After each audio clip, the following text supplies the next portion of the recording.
lecture. We'll talk about all pair shortest path algorithms.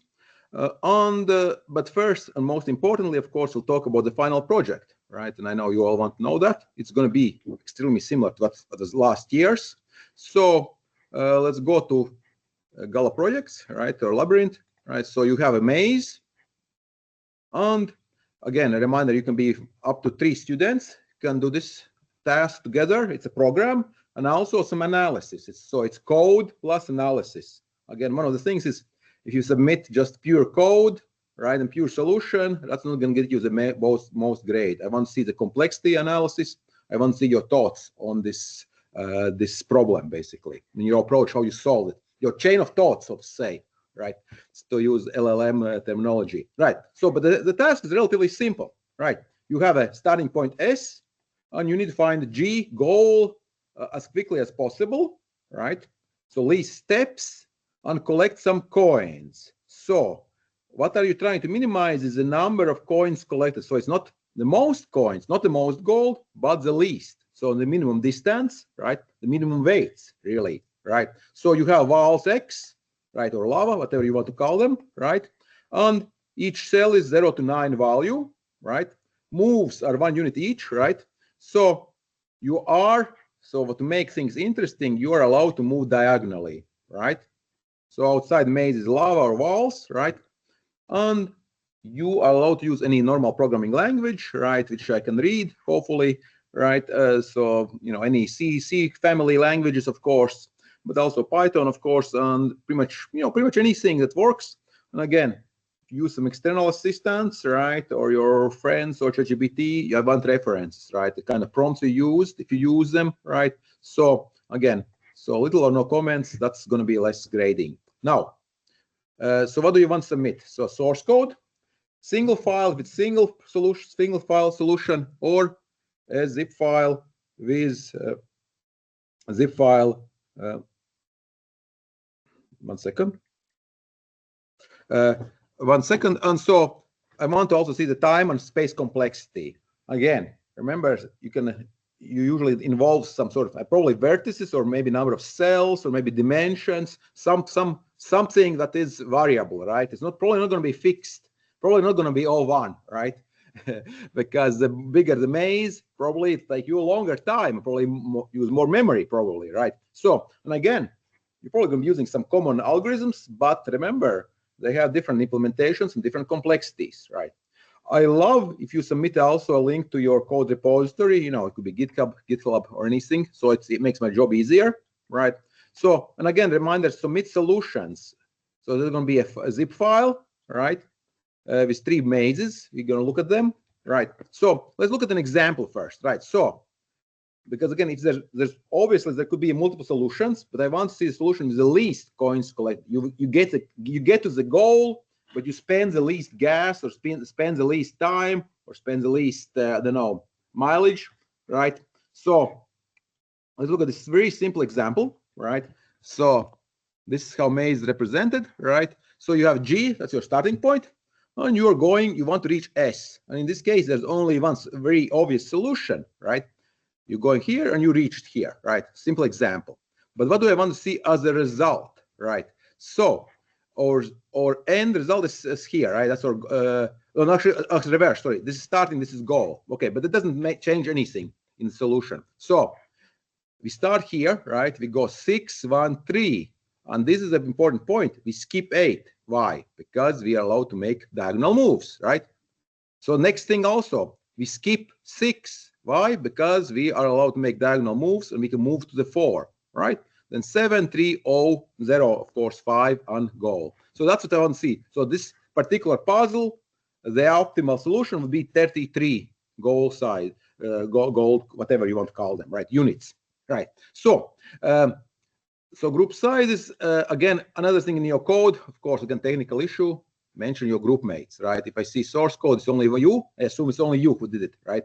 So if you're doing it with a friend or colleague, right, or group of 3, you need at least 2 different approaches, right? So you need to provide two different algorithms, two different type of solutions. And of course, I assume they're going to give you the same answer, right? If they give you different answers, that's going to be very suspicious, right? I mean, that shouldn't happen, right? So then you know one of them is not quite right, right? So, but again, if you are solo, you can submit one or more if you want, of course, but one is fine, right? So if you submit, maybe a question, is there going to be a penalty if something really inefficient? Probably if you have sufficient explanations on, if you have complexity analysis and time analysis, right? It does not have to be the most efficient solution, right? There's actually this puzzle, right? This type of mazes, they have different approaches, right? Some of them we have not covered in the class, right? So you can use any of the class-based approaches, right? You know, Dijkstra, for example, right, would work, right? Maybe A-star, maybe, right? But there are other approaches which could be more tailored to this particular problem, right? Because it's two-dimensional maze, very fixed size, integer-based, positive integers, right? There are a lot of things that can make this. This is actually relatively easy. You can find some easier algorithms, right? You don't have to use something universal. You can use a universal algorithm as well, right? So, and I guess that's it. So how about the last but not least, is the date, right? So right now I'm setting it 23rd of May. But how does that sound? 23rd of May works for everyone. So 23rd of May works for everyone, I hope. Right, as deadline for this. May you have everything else, right? No defense, nothing, no other. Okay, all right. So it's not too bad, right? Not too cold. Yeah, so it'll be okay, right? So you can. I mean, I could make it earlier, right? Sure, right? Okay. And what else? Maybe any questions? Any? I'm considering, of course, adding, maybe I have not decided, maybe one more zip, maybe one more file for testing. That's to make things more interesting. One more maze, but it shouldn't really change your code, right? Because let's explore our maze. Like, I can show you the maze, what they look like, right? Maybe some of you have looked at them already, right? So you go to zip file, you open it up. Where's my zip? Zip, right here, right? And the dimensions are there, right? And they're 11 by 11, 31 by 31, and 101 by 101. So 11 and 11, I assume you can probably solve it yourself, right? So typically the goal and starting point is S somewhere, right? So actually we're trying to actually reach outside. So here, yeah. So you can see it should be somewhere here. There is a solution, right? There is a solution somewhere here, right? Yeah. So there's a solution, right? Again, there might be some, again, since it's, again, you're allowed to make diagonal moves, right? It's possible, again, here, of course, if you pretend you don't have diagonal moves, right? You include 7, right? Which would be a mistake, right? Again, you don't want to include these particular cells because you can skip over them, right? So it's one of your tasks, right? How to represent this information, right? Otherwise, I think it's pretty straightforward, right? So plenty of algorithms to solve it, right? Plenty of ways to represent it. And again, when you solve your problem, this final task, I want to see how you explain how you represent this maze, right? The data structures you use, of course. I would like to see the discussion. So, okay. Any more questions on this? Does the task sound pretty clear? So the input is a text file. Yeah, it's a text file again. So each, and like I said, that's a coding. It's simple coding to make your parsing. It's a text file. Yes, these are all strings, right? So text, right? So, and I believe I'm not going to make it, it's going to be square size, basically square size. But again, that shouldn't really matter for you, right?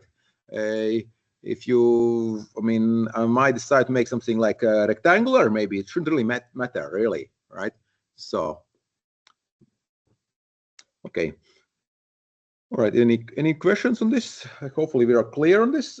So, let's get started to our topic. Let me 1 second. Let me talk about our main topic today. Yeah.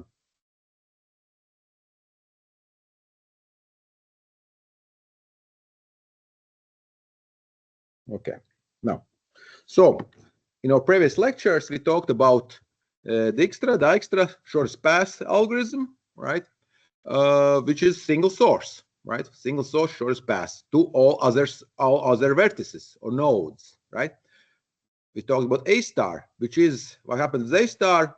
Well, what is A star? It's a special case of Dijkstra, right? With a heuristic, right? With special rules, prioritizing, and also it's usually used, well, you use it for source to target, basically, right? Because you stop early, right? You stop when you reach your target. Well, also we looked at Bellman-Ford, right? Yeah, which was, for which case? Who remembers what kind of special case? Negative, yeah, negative weights, right? So Floyd's algorithm, right, is sort of universal for all pairs shortest path. It's also going to be a dynamic programming algorithm, meaning we're going to build our solution. Again, I think it's relatively simple. The big downside for this algorithm, of course, it is quite heavy, right? Because, well, we're trying to find shortest path from all sources to all other destinations. So this would be like if I was building a map of city to city map, something like city to city map, destination map, right? Let's see. We can find an example, maybe. No, distance map, not like that. Distance, the destination, but distance. These used to be very common in all days before Google, right? I can probably find you an example. Oh, something like this, yeah. So this is what something like this, yeah. So Berlin, Brussels, something like this. So obviously, so this means you can find the distance from Berlin to Brussels, right? And of course, this map, by definition, if you know Berlin to Brussels, you can also go back, right? Brussels to Berlin, right? So that's why it's showing only half. The way, the classical way, these type of maps where this distance charts, I guess it's not a map, it's a chart, I guess, were shown is only show half, right? Because you don't need the other half, right? Obviously. So same thing, you know, so Dublin to London and back and forth, right? So if you want to see how far is from Berlin to Rome, you take a look, aha, so 1,182 kilometers, I assume, right? That makes about sense, right? So Paris to Berlin, 877 kilometers. And of course, Berlin to Paris, same way, right? So that's what basically the Floyd algorithm will be finding, right? So again, if your problem size, if you're tasked with finding all pairs shortest path, you technically could skip this lesson and just use Dijkstra, for example, right? Because assuming you have non-negative weights, right? You have positive or zero weights. You just run Dijkstra for Berlin to everywhere else, right? Then Brussels, right? And again, if you're running, so Berlin, you get all these, right? That's what your answer from Dijkstra, right? So when you run Dijkstra for Brussels, you'll get this, plus you also get what? You get 652 to Berlin, which is basically a duplicate, right? So you can see there are already some inefficiencies, right, already in this approach if you're doing just Dijkstra. So that's basically the reason for doing Floyd, is to have more efficient algorithm for special case when you need basically all the answers, right? So, but the algorithm itself is relatively simple. It's dynamic programming. This means we are gonna again building up solution, right? So let's take a look at actually what do our friendly slides say, right? So all pair shortest path, right? So shortest path between all pair of vertices, right? So we are allowed to have negative edges. So that's good news, right? Again, so we again, if you have, you know, then we have to run a Marshall Bellman, I mean, what's Bellman Ford, right? Yeah, right. So, so we kind of skip that already, right? So how are we going to represent it? Basically, we have a representation, a weight matrix, right? Zero means it's you know, Riga to Riga, right? It's zero, obviously. If there is no direct connection, right, from some place to another place, right, we have infinity, right? If we have some direct connection, right, we have the weight. Right? So this is what's called adjacency matrix, right? So basically, we are showing this, right? And here you imagine, right here, right? So cost table, infinity, infinity, infinity. Maybe I'll show it you here, right? So something like this, basically. That's how we are representing the problem, right? The matrix. So again, This is a sparse matrix in this case. Why? Because, well, of course, less than half, it's just a rule of thumb. Less than half is actually filled out, right? So, okay, so something like this. So that's what we have. So adjacency matrix, right? And these are vertices V1 to V5. Very simple example. Maybe I'll make this bigger a little bit, right? Can you see this? Yeah, yeah. So what kind of graph is this? Of course, it's directed graph, right? Because we have the arrows, so we have direction, right? So because it means so this is probably not a good city representation, city, because it costs 1 to go from 1 to 2. From 1 to 2, it costs 1. From vertex 2 to vertex 1, it costs 9 to go back, right? I guess you could imagine this could be ticket costs, I suppose, right? But not kilometers, obviously, right? Unless you have a one-way, road, and then you have a really long-way road. I mean, it's possible sometimes, right? Right? I mean, sometimes you see some places like some cities where you actually, going back to the city level, street level, sometimes there's one-way roads, right? So it's possible actually, right? So, okay, so that's how we represent them, right? So what we want, of course, is to fill this out with the actual answers finally. So again, if we have a direct connection, right? So let's think about this. How about vertex 2 to vertex 1, right? So it's 9 already. So is that an answer? Is that the final answer? What do you think?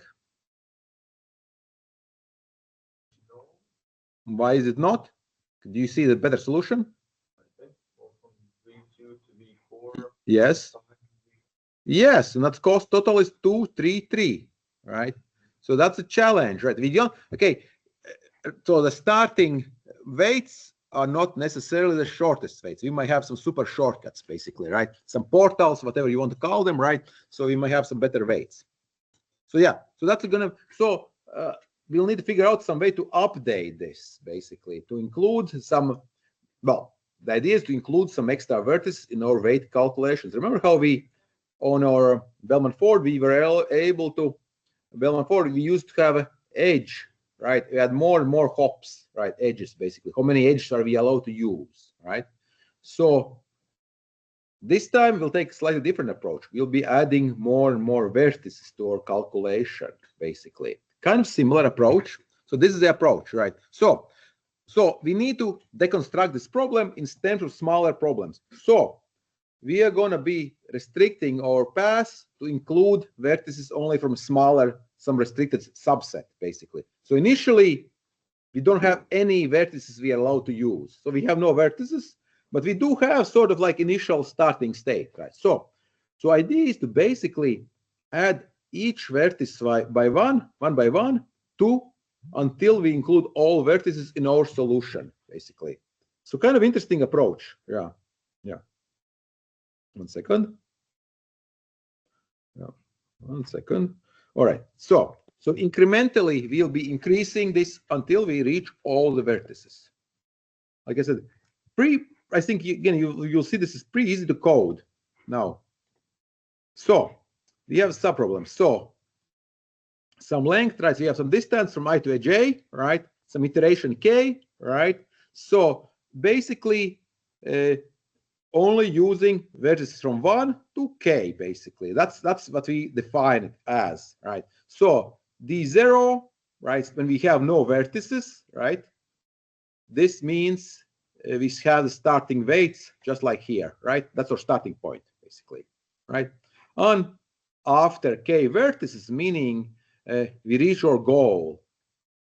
So we are left with a tiny little problem. How do we go from the k minus 1, from a previous, so we're starting from 0 or base case, right, to next level, basically, right, in meaningful way.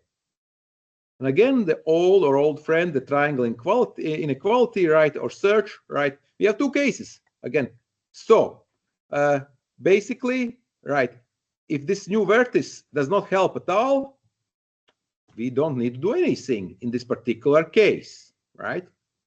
So now, if it works, right? So shortest path right, uses it, right? So these are the two cases, right? So either this vertex helps or it doesn't help. That's it. As simple as that. And the thing is, what's hardest, I think, to me at least, when I started learning with this algorithm a long time ago, was it actually that order. Is there any difference how you look at these vertices? Turns out there isn't, right? You can do it in any order as long as you check all vertices, basically, for this information, right? So eventually you will have the answer, again, assuming there are no negative loops, right? You're not allowed to have negative loops, meaning there's no, infinite money glitch is not allowed, basically, right? So all you have to do is check whether. So how do you check? Basically, check the current situation, right? And check what this number is here, right? This weight, including this vertex. And if this is less than the current one, we update, and that's it, right? But of course, the issue with all of this is that you have to do it for. So we have okay iterations. That means how many vertices we have. But this part here, ik, right? This means all pairs, basically, ik and kj, basically we have to check all of them, ik and ki, basically, so it is, number of vertices, so it's number of vertices times number of vertices times number of vertices. So it's cubic. So it's cubic complexity based on number of vertices. But again, if you go back to Dijkstra was, you had to do it, v times number of vertices times Dijkstra, that would be more. So cubic is actually decent for this type of problem, right? As far as I know, I don't think there are any improvements to this all pair shortest path in general case. There are improvements in specific cases, but this is general algorithm, right? So no shortcuts, right? So recursively, right? So mean.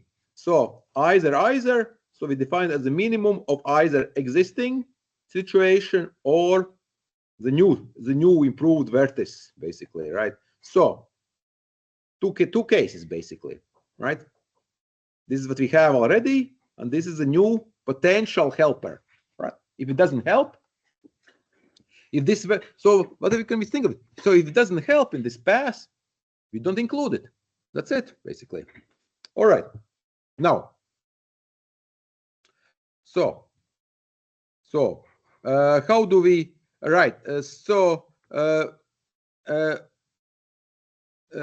pointer array, well, this is basically, let's see, enable, okay, yeah. So we use the same trick, right?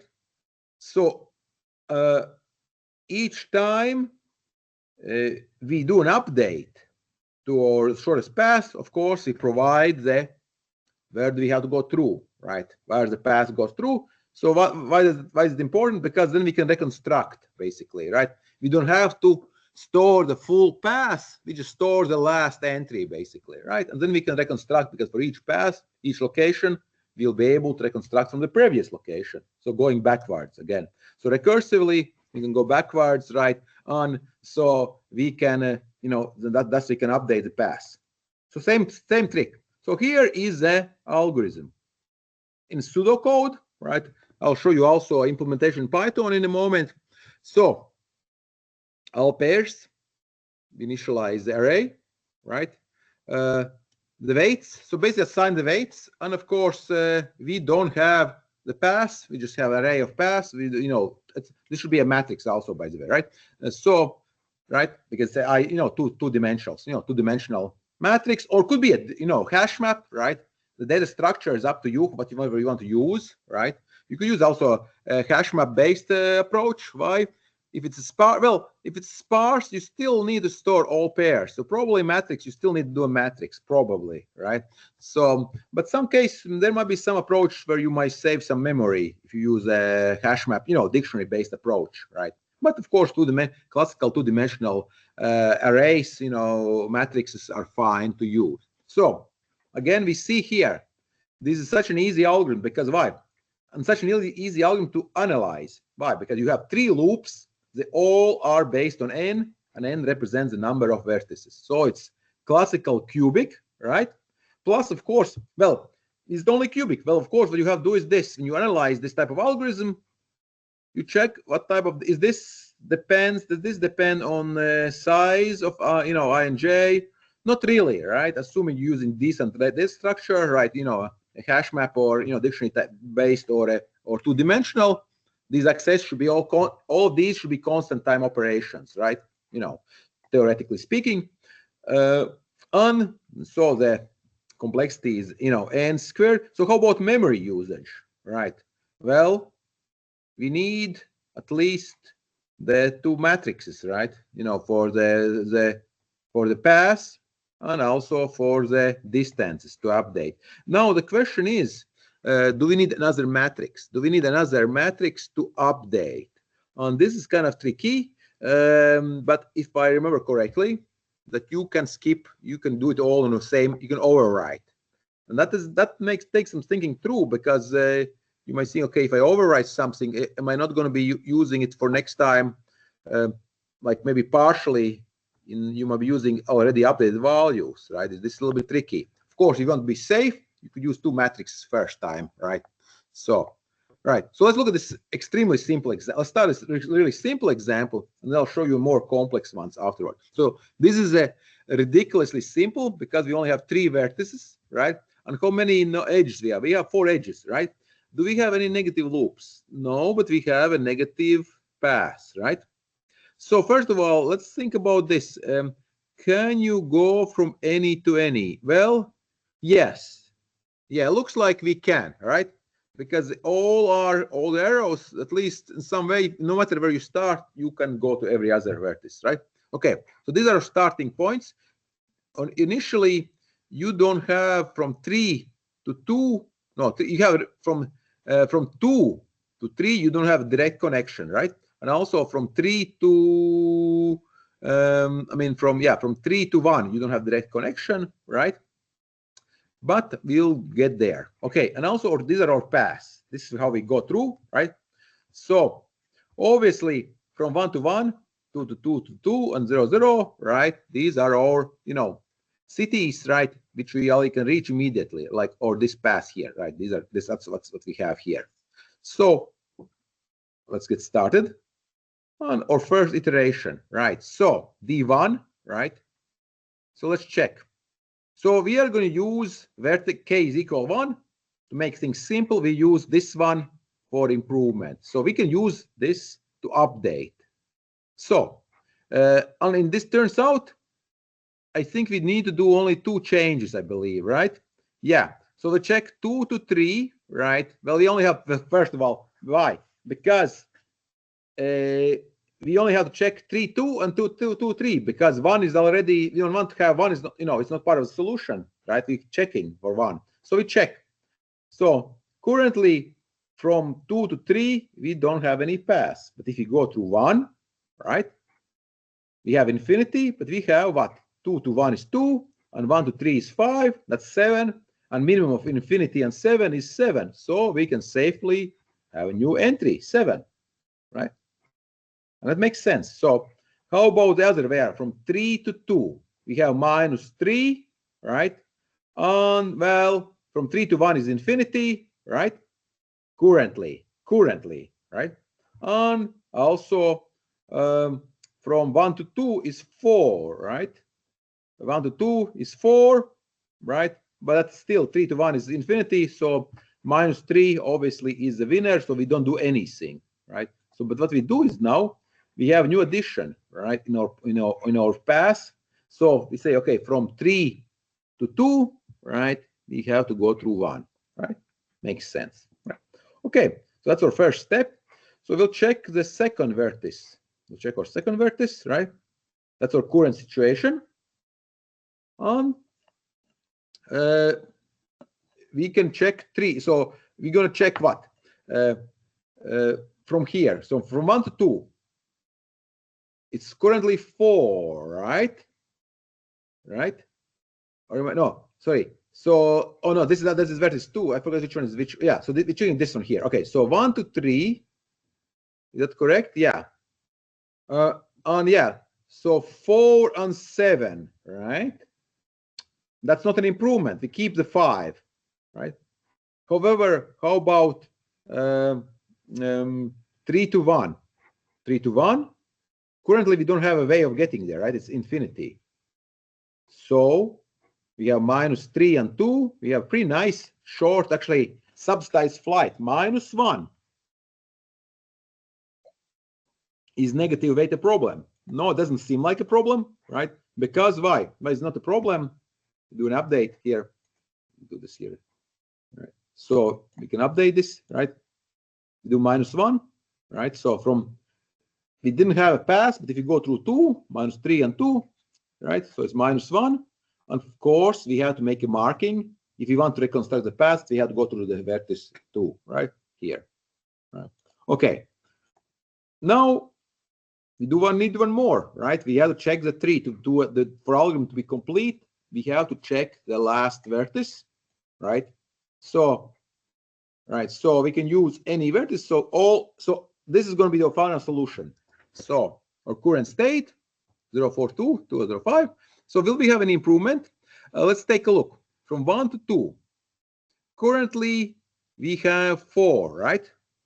But now remember we have an improvement. 5 plus -3, and that's 2. So we have a new improvement. How about the other way around from 2 to 1? Currently it's 2, but 7, right? We had a 7, right? Plus -3, no, plus -1, sorry, -1. No, that's not going to do it, right? So 3 to 1, right? So we don't have an improvement on. So we mark only this new improvement here, right? So this 2 here, right? So everything else stays as is, and that's our algorithm, right? So yeah, so 2D matrices, right? Yeah, we can use 2D matrices. So so apparently you do in this particular implementation, we do keep 2 matrices, right? We keep removing, shift switching over, right? So pretty easy to implement, right? But if you think about it, yeah. So yeah, so this is an improvement. If you want to save memory, right? If you show that the kth row and kth column is not changed when d of k is computed, right? This means we can actually do this in place. We only need one matrix, one two-dimensional array, right? For the actual weights. So we keep updating in place. Again, in place, this means we modify the existing table. I'll call it table or two-dimensional matrix, two-dimensional array, same thing, right? Or tensors, right? Of course, two-dimensional tensors, of course, right? But same thing. So, right. So basically, it's been proven here, right? You can look at the slides, but what I want to show you is that I want to show you a bigger. I want to show you actual longer solution, right? So again, it works for directed graphs and also works for undirected graphs. Okay, we'll do a small graph. Again, looks like something like this. So first of all, is this type of graph? Do you think there will be actual path to everywhere? In my opinion, taking a quick look at this particular random graph, no, because why? Because look at this here. Do you see this? Yeah, this is an island. 2 and 5, right? They cannot go back. 1 looks like 1 can reach everybody, right? No, 0 can reach everybody, I believe. 0 can go to any place. But, well, let's take a look. Looks like yes. So 0 probably can reach everybody, right? However, everybody else, right, will be, there might not be. So 1 cannot get to 0, right? There's no way of getting out, right? So it's only leaving. So they're only outgoing vertices, right? And also here, from 1, it's only outgoing, right? Only incoming from 0, but nothing incoming from 2 and 5. So you can easily, trivially prove it. That this is actually you actually have islands, actually, So, but we'll see this will still work. That's the beauty of this algorithm, Floyd Warshall, right?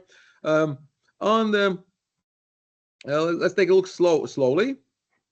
Pause, right? And I will play. Not play, but run. Right. So we are using it. Start with the vertex 0. Again, when implementing this, again, off by one errors, very common. Like the slides, the theoretical slides, we talked about vertices 1, 2, 3, right? 1, 2, 3, 4, 5, right? But of course, typically we'll use 0 also, right? Of course. So we include 0. So we start with that one, right? With 0 on vertex called 0. On we check from 1 to 2, right? We have already have a nice little solution. 2. So the 0 obviously does not help at all, right? So I'll go quickly. So how about this one? Well, from 0 to 3, from 1 to 3, we only have 9, expensive, right? But unfortunately, that's actually, again, it's going to be best we can do. Why? Because 0 can help, but we don't have a way of getting to 0, right? Infinity, right? 1 to 0, there's nothing there. So we do nothing. How about this infinity? 2 infinities is not less than 1 infinity. We don't really count those, right? So how about here? Infinity plus infinity, right? 1 to 5. Well, 0 is not going to help. We can immediately say, so 0 is not going to help at all in this case, right? So now we checked from 1. So what's going to be do? Next, we consider 2, right? And again, same story starts again. We check 2 to 1. Obviously, I can just step forward. There's going to be nothing here. Will we actually make any changes anywhere? I don't see anything happening. How about 1? 1 might have some improvements, maybe. Okay, so 1 from 0 to 2. So 8 and 2, we include the 1. Currently, we have infinity. So this is going to be, what the value is going to be? 10, right? Because we have a pass, 8 and 2. You guys see this on the blackboard? Not really. Okay. Yeah, but you get the idea, I hope. Yeah. Or did you guys, by the way, you maybe you already did this before. Do you remember, Floyd? You remember? There was some algorithm in that previous course that was like kind of optional for Yeah. the exam. Like if we get a better grade, I don't remember if it was this one. Yeah. Yeah. But probably most people wanted to know. Yeah. So this is, I think pretty simply, again, 3 loops, 3 nested loops, just update, right? Simple to analyze, right? And so that's why, yeah. So if you need this type of approach, it will give you, it'll be reliable, right? So step forward, right? So here we do an update, like I showed you, right? We update to 10. Also, we need to also update the so 1 to, what is it? 0 to 2. 0 to 2, right? This means he has to go through 1. Right? So we have to update our pass by table again. Because why? Because we might want to reconstruct the table. All right. So I'll include play and let it go through. So what it'll do is it'll go through all the vertices, right? Update them all.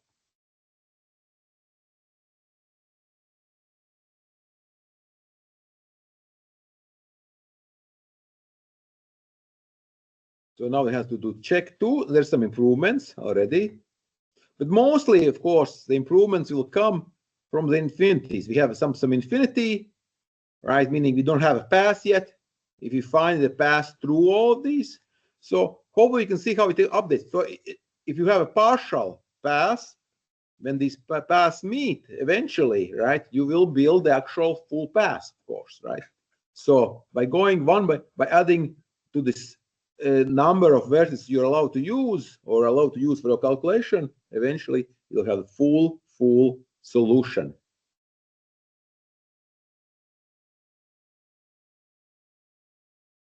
So yeah, if anybody wants to do a presentation, one idea might be fine, see if there are any last improvements on this Floyd Warshall.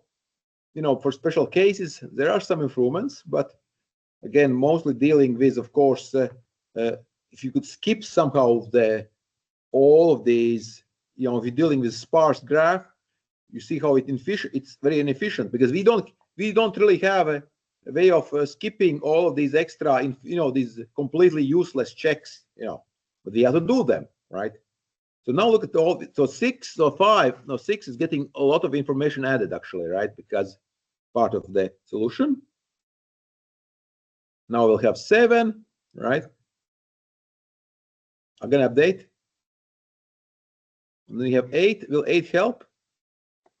Probably no. Actually, I think that's it. You don't have 8. 1, 2, 3, 3. Yeah. So that's gonna be it. So we have. So this is a full table of solutions, and we can reconstruct the past. So let's see something. What's the longest pass? From 3 to 4? No, yeah, from 3 to 4, it's 16. From 3 to 4, it's 16. So it's probably like, yeah, from 0 to 4, that's even more. Yeah. So.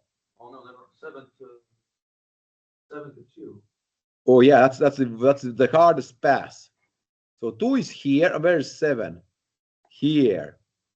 Yeah. Okay. Let's take. How do you actually get there? It seems like impossible, but actually, yeah. So 2, 8. Wait. So it's 7. Why do I see really cheaper pass? 17. Oh, that's the 4. Well, let me take a look. So 2. So that's interesting. So this doesn't look correct to me, right? No, wait. Oh no, yeah, it's correct. It's 9. It's 9. So yeah, it's 9, 8, and 7. Yeah, it is completely correct. So 9, 8, and 7. So this is 24. So it's 24. So you can see again. So what are you seeing here? The past, you see the last entry. So you're trying to reconstruct paths from 7 to 2. You're not going to see the 6. You see 4 because that's the last. That's where you came from. So 4. How about, so now 6, so 7 to 4, right? 7 to 4.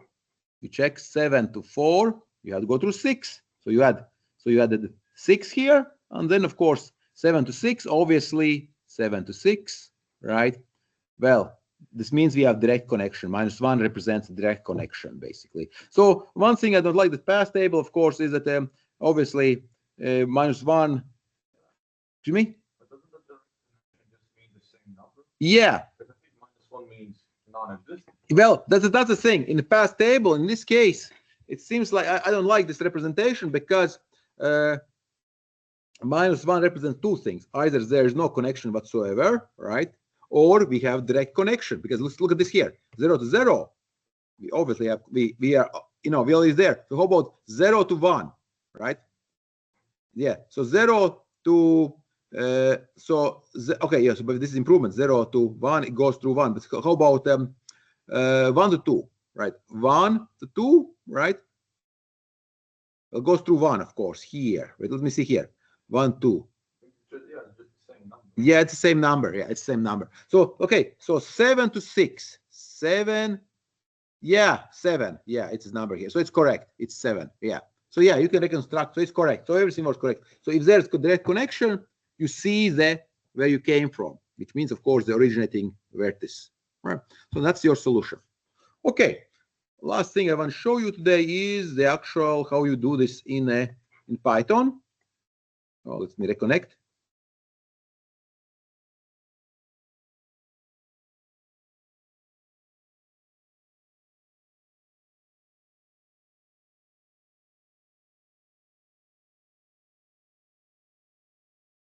So again, Python in this case particularly doesn't have a infinity in integer, right? So we can use just basically the maximum 2 to the 63, right? Power, right? Positive infinity is defined.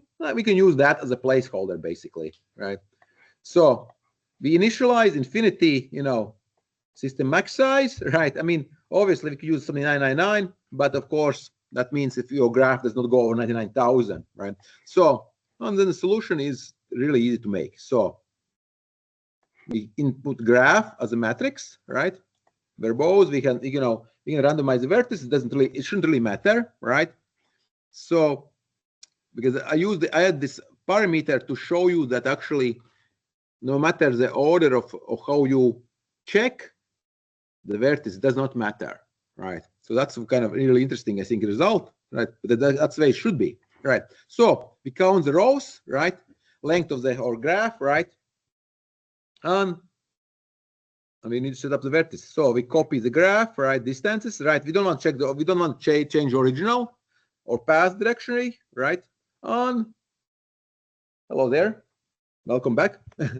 Right. So we are almost finishing. We are finishing, but it'll be so we enumerate our rows, right? Rows on cells, basically, right? So we check, do we need to do anything, right?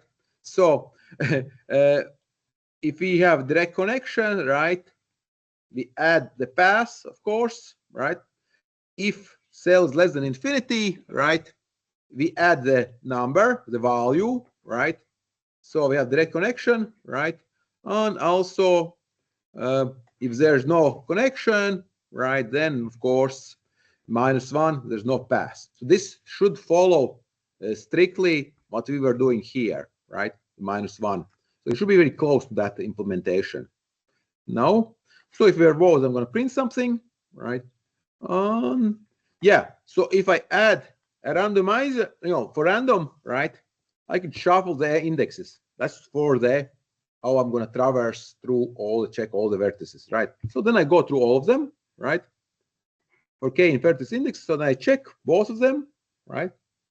Again, so triple the cubic loop, the triple nested the loop, right, of the same vertices, and we go through all of them, and the formula is simple. Again, we check whether this particular vertex helps.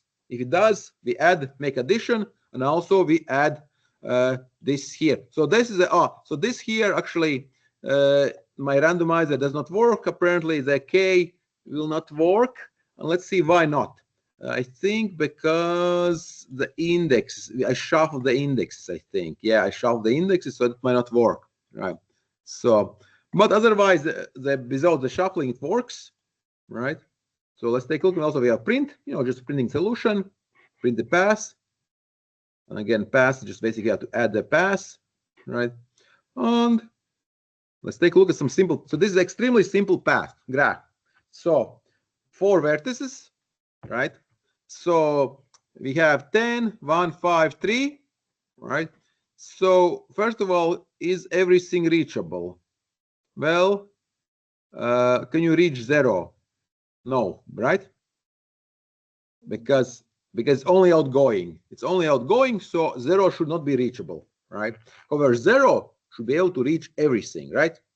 So simple example, infinity. So it should have 5.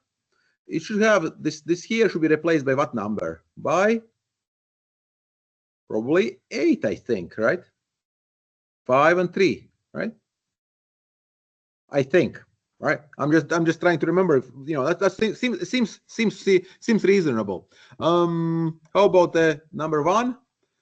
Well, it can only go directly to 2. How about it will stay infinity to 0? It will stay infinity, of course, because 0 is not reachable by anybody else, right? These all stays infinity. How about 3? It should be 3 and 1, 4, right? On 2, there's no improvement. 3, also nothing will happen. Okay, let's take a look. See if this works. Oh, and I forgot to add something. Oh, I need to I import system, of course. Yeah, I need to set that up. Import. Yeah, let's do it again. Now we should see a solution. Yeah. So, yeah. So we see here 0, 5, 8, 9, 0, 3, 4, and 0, 1. So simple example, simple solution. Right. You can reverse. You can do the original one. Right. This is the one with an example. Right. You could do the graph calculation. Right. Of course, the one I'm talking about is, I think this one here is from the slides here, I think. Where is my simple example? This one here, I think. Yeah, this one here. Of course, only counting off by 1 errors, because this is 1, 2, 3, and this is my example is 0, 1, 2, right? But it should provide similar answers. Yeah. So 0, 2, 5. Let's take a look if this matches our solution. and 0 to 5, 207. Yes, -1, -3, and 0. Right. So again, not much room to make an error here, right? You just copy the matrix, do the update, right, and go through each vertex by vertex, basically. Okay, so slightly more complex example. We added extra pass from 0 to 7, but also both ways, by the way, right? So now everything is reachable. So that should make a difference because now everybody can reach 7. And I think that's it. Yeah. Yeah. Well, you still can go from 3, right? To anywhere. To me? You still can go from 3 to anywhere? Oh, good question. I think I added it helps. Let's double check. Oh, I added also. You can see. Unfortunately, I could not. I mean, you can't. There's also a line from 3 to 2 to 1, cost 2, right? So now everything should be. So now this table should fill out completely. Let's do the complete solution. And indeed, yeah. So now we have passed to from everywhere to everywhere, basically, right? To get to, so from 1 to 0, it costs 10. Let's take a look. Oh, yeah. From 1, 3, yeah, 3, 7, exactly. Yeah, 3, 7. That's correct. How about from 3 to, how do we get from 3 to 0? That should be 2, 3, and 7. That should be 12. Is that correct? Yeah, it is. It is correct. Okay, so it works. Again, not much room for error here. Right. You can play around with this notebook. There's a more complex example. And again, the usage is, of course, right. So, so use this. So again, remember how much extra work we're doing. We're going through all the vertices, right? So it's cubic. So we use this when it's dense graph, right? If it's sparse, we use Dijkstra. Just run it, v times or n times, whatever you want to call it. Number of vertices, you just run Dijkstra, right? Or Bellman-Ford, right? Also same thing if you have negative weights, right? Well, A star is not really going to be applicable, right, in this case, because A star is for single source to single target, basically optimization, right? So again, so you have a dense graph with a lot of connections. You run this, you run Floyd-Warshall, right? And it will be basically the best, right? So there is also a Johnson's algorithm, slight improvement, but also not going to be applicable here. So routing, traffic management, again, social network analysis, again, sometimes you want to find everybody, connect to everybody. So that might be one of the usages, right? Typical usage. So yeah, also in robotics, of course, if you have multiple robots, right, running through, right, you might want to run it, right? If you have a single robot, you don't need it, right? So, okay. So hopefully by now you should be able to run it yourself, right? You could write yourself 3 loops, 3 nested loops. Just check if the vertex improves, you update, and that's it. Simple. It's dynamic programming algorithm, classical dynamic programming algorithm. Okay, so that's maybe I'll be happy to answer any questions on this algorithm.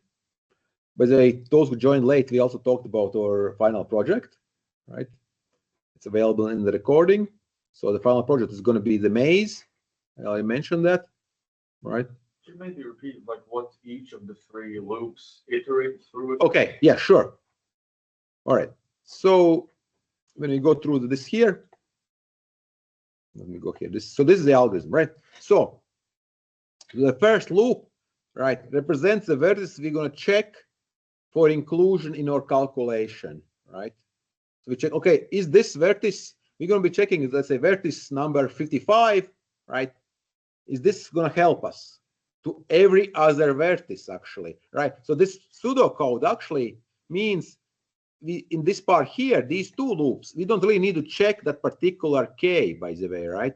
Because we need to skip over that because it's already, it's already connected to itself, right? So we don't need to do that connection, basically, right? However, everything else needs to be checked, right? So, so these represent, you could say, index of one vertex to another vertex, because we are check it works for directional graphs. So we need to check maybe We'll do paint again. Right. So again have so we have a whole bunch of vertices, right? Whole bunch of vertices, right? And we have already, we want to check here, right? So we're going to check basically, right? So this is, let's say, 1 and 2, right? And we have connection like, I don't know, 6, right? Already in one way, right? And we have maybe, I don't know, 5, right? Other way, right? So, this will be 1, 1, right? So 1 and 2. So basically we take, let's call this number 3, right? And we have some connections here, right? Right? And this is maybe 2, and I don't know, 1, right? So obviously we check whether this 3 helps 1 and 2 to help, makes an improvement from 1 and 2. So in this particular case, it obviously makes improvement from 1 to 2, right? But we also have to do, if you go check our loop, right? We have to do the other way around. So these inner loops are checking all possible pairings, right? So we need to check from 1 to 2, but also we have to check from 2 to 1. And similarly, there are other ones, 3, 4, 5, 6, 7, 8, right? You have to check all other pairings too. Does this number 3 help, right? So in this particular case, the outer loop is for enumerating vertices, what we're going to be checking for improvement. But the inner loops basically make sure you have all pairings, basically, right? So there's 2 nested loops. It's kind of like brute force, basically, right? We check every combination, right? And again, if you want to think of some possible improvement, this type of algorithm, how could we skip some, right? Because we saw in a sparse graph, you have a lot of loops just doing nothing, right? You check, there's infinity, it doesn't help any, right? So you check here, does this 3 help? Let's say this is number 4. So we have to check. So 1 to 4, right? We have a connection, right? It costs like 15, right? So does 3 help? Obviously not, because there's no connection, right? So that's how it's going to happen. If you have sparse graph, you'll have a lot of these checks where you have no improvement whatsoever, right? So again, so that's why Floyd, again, so that's why this Floyd, again, I guess Warshall too, right? Floyd Warshall, right? Is really used when you have really dense graphs, right? If you have lots of connections, you'll have a lot of updates, right? And it makes sense. Otherwise, we're doing just all this, lots of, looping, how they say, loops go brrr, right? Right? So that's the approach. So it's almost like it's not really brute force, right? But it's almost like brute force, right? Because we're checking everything against everything, basically, all constantly, right? So, okay. Does this make more sense? Which loop is which? Yeah. Right? Yeah. I guess the other loop you check whether the given element helps reach. Yes. And the inner loops check the yes. The goals. Yes, and again, because if is really simple, basically, to check whether anything helps. And again, be interesting. So the order should not matter how we check, right? Whether we start with 3, whether we start with 2 or 1, eventually our checks will we go through all of them, and that will be basically no matter which way we go, start from the last one or the first one. We check all vertices for inclusion. Does they help? And we'll have a complete set of distances, all to all. Okay, so what do we want to do next week? Well, let's check. So, okay, my session expired, but we'll do it again.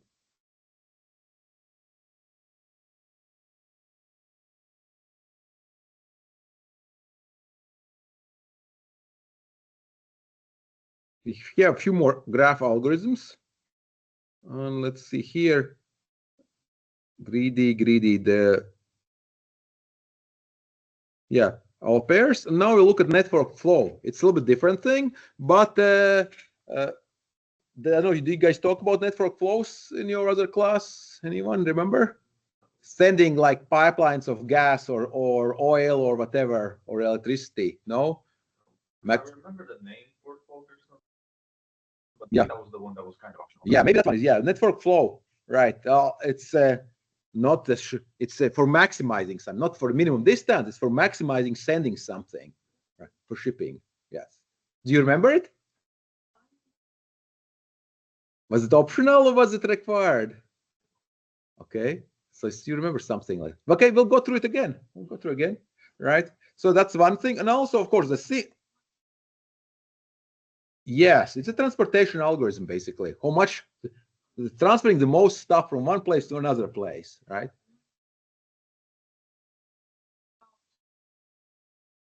Yeah, yeah. Yes, there is. That's okay. So some of you might have. You maybe just remember barely. No.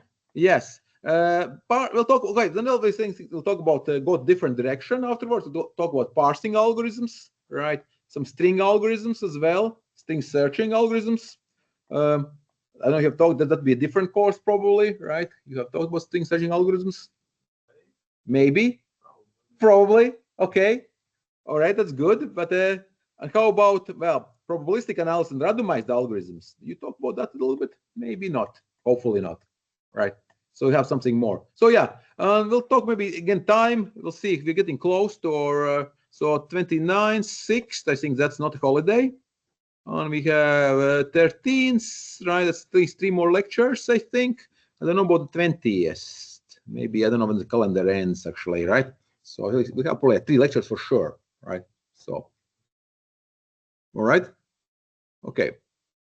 So next week, maximum flow, refresher for some, right? All right. So thank you, everyone. And I'll see you next week. I'll stop the recording. Hopefully this all recorded.